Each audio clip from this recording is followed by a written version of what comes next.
Video শুরুতে সবার কাছেই আমি ক্ষমা চেয়ে নিচ্ছি। হ্যালো এভরিওয়ান, তোমরা সবাই কেমন আছো? আশা করি ভালো আছো। আমিও মোটামুটি ভালোই আছি। আর তোমাদের কাছে ক্ষমা চেয়ে নেওয়ার মূল উদ্দেশ্য হলো, কালকে আমি মুখে প্রসাদের ভিডিওটা পোস্ট করতে পারিনি, তাই আজ সকাল সকাল তোমাদের সাথে ভিডিওটা শেয়ার করে নিলাম। আর এই যে দেখতে পাচ্ছ, আমাদের পুচকুটা নতুন জামা গয়নাগাটি পরে একদম পরিপাটি হয়ে রেডি হয়ে নিচ্ছে।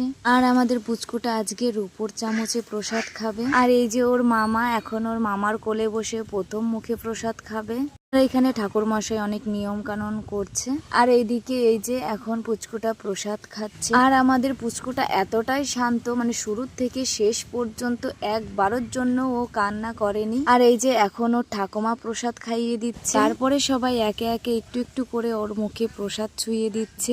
আর এইদিকে ওর দাদুর পায়ের একটু সমস্যার জন্য বসে প্রসাদ খাওয়াতে পারেনি, তাই দাঁড়িয়ে খাইয়ে দিচ্ছে। এখন আবার শুরু হয়ে গেল বড় মামার পালা। এখন বড় মামার কোলে বসে প্রসাদ খাবে। তো তোমাদের আর কি বলবো, জায়গাটা যে এত সুন্দর, আমার সত্যিই খুব ভালো লেগেছে। তো তোমরা কে কে পাগলাখালিতে গিয়েছো আর কার কার জায়গাটা ভালো লাগে আমাকে কমেন্ট বক্সে অবশ্যই জানিয়ে যেও। খুব সুন্দরভাবে আমাদের কাজটা সম্পূর্ণ হয়ে গেল। আর এখন দুগ্গা দুগ্গা বলে বাড়ির দিকে রওনা দেব। আর এই যে দেখতে পাচ্ছ, আমাদের কিউটি পাই এত শান্ত, মানে দেখো চুপচাপ যেইভাবে ওর মা রেখেছে একদম পুতুলের মতো সেইভাবেই বসে আছে। আর আমরা সবাই তো খুব টায়ার্ড, তো সবকিছুই তো ভালো ছিল, শুধু রাস্তাটা একটু খারাপ ছিল। আর আমরা সুস্থভাবে এই যে বাড়িতেও চলে এসেছি। তো সবাই ভালো থেকো, টাটা বাই বাই, দেখা হবে পরের ভিডিও।